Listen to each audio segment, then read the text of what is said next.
আসসালামু আলাইকুম। This is Saidur Rahman from Jamiatul Hanafiya. আজ আলিমের নতুন আইটি সিন কম্প্রিহেনশন নিয়ে আলোচনা করব। সেটা হচ্ছে 7 পেজ 86। আজকে নতুন আরেকটা টপিক, টোটো চ্যান। এটা নতুন একটা মেয়ের নাম মেবি। এটা অন্য কোনো দেশের, আমাদের দেশের না। এটা স্টোরি। মজা লাগবে পড়তে আশা করছি। When she saw the gate of the new school, যখন সে দেখলো the gate of the new school, নতুন বিদ্যালয়ের গেট বা ফটক যেটা, সেটা ছোটাচ্ছে স্টপড, সে থেমে গেল। The gate of the school, সে ইউজ টু গো, মানে সে আগে যে স্কুলে যেত, হ্যাড ফাইন কনক্রিট পিলার্স, সেটার কনক্রিটের মানে সুন্দর পিলার ছিল, স্তম্ভের মতো ছিল, with the name of the school large character, যেখানে স্কুলের নামটা বড় বড় অক্ষর লেখা ছিল। But the gate of this new school, কিন্তু এই নতুন বিদ্যালয়ের যে গেট, সেটা simply consisted of two rather short post, দুইটা ছোট ছোট কিছু কি বলে, পোস্ট বলতে এখানে মূলত খুঁটি টাইপের কিছু বোঝানো হয়েছে, খুঁটি দ্বারা মূলত যেটার গেট গঠিত। That still had twigs and leaves on them, যেটার এখনও ডালপালা এবং পাতা আছে যে গেটে, মানে এমন খুঁটি সাথে গেটে বা হ্যাঁ, এমন খুঁটি দিয়ে গেট বানানো হয়েছে যেখানে এখনও ডালপালা জীবিত অবস্থায় আছে, মূলত শুকিয়ে যায় নাই সেরকম। তো টোটো চান বলছে, দিস গেটস গ্রোয়িং, এই গেটটা মানে বড় হচ্ছে এখনো। সে টোটো চান বলল, it will probably go on growing, এটা মনে হয় এরকম বাড়তেই থাকবে, till it's taller than the telephone poles, যতক্ষণ না পর্যন্ত এটা টেলিফোনের খুঁটির মতো হয়ে যায়। টেলিফোনের বলতে মূলত আমাদের দেশে তো টেলিফোনের টাওয়ার থাকে, বা এই যে নেটওয়ার্ক টাওয়ার, এই টাইপের ওদের দেশে কিছু একটা আছে, টেলিফোন পোল। পোল বলতে মূলত এখানে খাম্বা যেটা আমরা বলি, ওই টাইপের বড় একটা খুঁটি। সেরকম যতক্ষণ না হচ্ছে ততক্ষণ মনে হয় এই গাছগুলো বলতেই থাকবে, লম্বা হতে থাকবে, এরকম একটা কথা টোটোচান বলছে।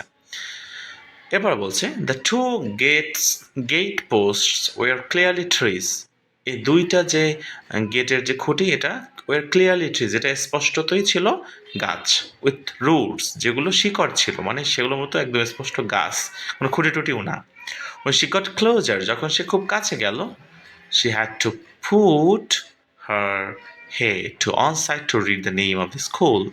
যখন সে কাছে গেল, she had to put her head on side, মানে তার মাথা একদিকে এরকম কাত করতে হয়েছে, to read the name of the school, বিদ্যালয়ের নাম পড়ার জন্য, because কারণ the wind had blown the sign askew, বলছে যে ওটা বাতাসে বিদ্যালয়ের নামের যে বোর্ড, সেটা এলোমেলো করে ফেলেছে, মানে একদিকে কাত করে ফেলাইছে। তো সেজন্য পড়তে ওর মাথা একদিকে এরকম কাত করতে হয়েছে।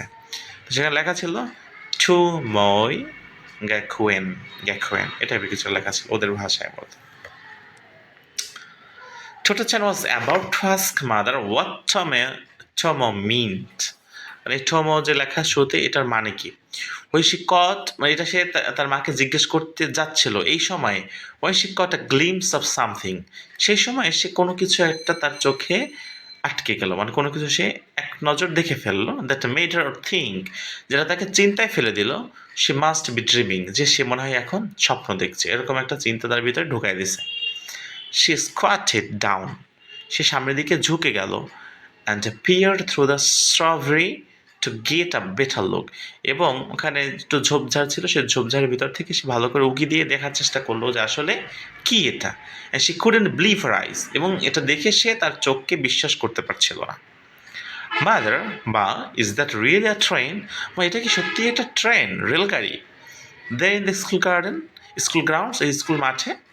এটা টোটো চান তার মাকে জিজ্ঞেস করলো। ফর ইটস ক্লাসরুমস, এটার বা এই বিদ্যালয়ের শ্রেণীকক্ষের জন্য, the school had the made use of 6 abandon railroad cars, মানে এই বিদ্যালয়টা তার ক্লাসরুমের জন্য বা শ্রেণীকক্ষের জন্য 6টা পরিত্যক্ত রেলগাড়ি ব্যবহার করেছে। অ্যাবান্ডন রেল রোড কার্স মানে হচ্ছে পরিত্যক্ত রেলগাড়ি। তো টোটো চ্যানের কাছে it seem something you might dream about, এটা টোটো চ্যানের কাছে এমন মনে হয়েছে যে ইউ মাইট ড্রিম অ্যাবাউট, যেটা তুমি স্বপ্নে দেখছো। স্কুল ইন আ ট্রেন, মানে বিদ্যালয়ের মধ্যে বা ট্রেনের মধ্যে school. The windows of the railroad cars sparkled in the morning sunlight. বলছে the windows of the railroad, এই রেল রোডের যে জানালা সেটা ও রেল রোড কার্ড বা এই রেলের যে জানালাগুলো স্পার্কড, এটা কি করছিল, জল করছিল ইন দ্য মর্নিং সানলাইট, সকালের রোদে। But the eyes of the roses cheek little girl, কিন্তু এই গোলাপি গালের ছোট্ট মেয়েটার চোখটা গেজিং এট দেম, যেটা ওই রেল গাড়ির দিকে তাকিয়েছিল, থ্রু দ্য স্ট্রবেরি, এই ঝোপঝাড়ের ভিতর দিয়ে, স্পার্কড ইভেন মোর, এই চোখ দুটো আরও মূলত বেশি জকজক করছিল। আই লাইক দিস স্কুল, আমি এই বিদ্যালয়টা পছন্দ করি, এটা টোটোচান বলে উঠছে। আ মোমেন্ট লেটার, কিছুক্ষণ পরে, Totto chan let out a hope of joy. Totto chan সে জোরে একটা চিৎকার দিয়ে উঠছে আনন্দে। They started running toward the train school, এবং এই রেলগাড়ির যে স্কুল সেখানে সে দৌড়ে যাওয়া শুরু করলো। কলিং আউট টু মাদার, মাকে এটা বলতে বলতে over her shoulder, come on hurry. তার মাকে বলছে, মা তাড়াতাড়ি আসো, let's get on this train that standing still, চলো আমরা এটা উঠি যেটা মানে স্থির হয়ে দাঁড়িয়ে আছে। Startled mother began to run after her, মানে মা অবাক হয়ে তার পিছে দৌড়ানো শুরু করলো, মানে মেয়ে তো দৌড় দিছে এবং মাও পিছনে দৌড় দিয়ে তাকে ধরার চেষ্টা করছে। Mother had been on a basketball team once, মা একসময় বাস্কেটবল প্লেয়ার ছিল। So she was faster than Tottochan, এবং এ কারণে সে টোটোচানের চেয়ে জোরে দৌড়াতে পারছিল। And caught hold of her dress, এবং তার জামা ধরে ফেললো, জাস্ট অ্যাজ সে রিচড আ ডোর, যখনই সে একটা দরজার কাছে গেছে তখনই তার মা পেছন থেকে দৌড়ে জামা ধরে ফেলছে, যাতে আমি দৌড়ে গিয়ে ক্লাসে ঢুইকো না। সো এটা ছিল টোটোচানের স্টোরি, দ্য নিউ স্কুল। এটার আরও দুইটা গল্প সামনে হয়তো আছে, আমরা সেগুলো নেক্সট ক্লাসে জানবো ইনশাল্লাহ। আল্লাহ হাফেজ, ততক্ষণে ভালো থেকো।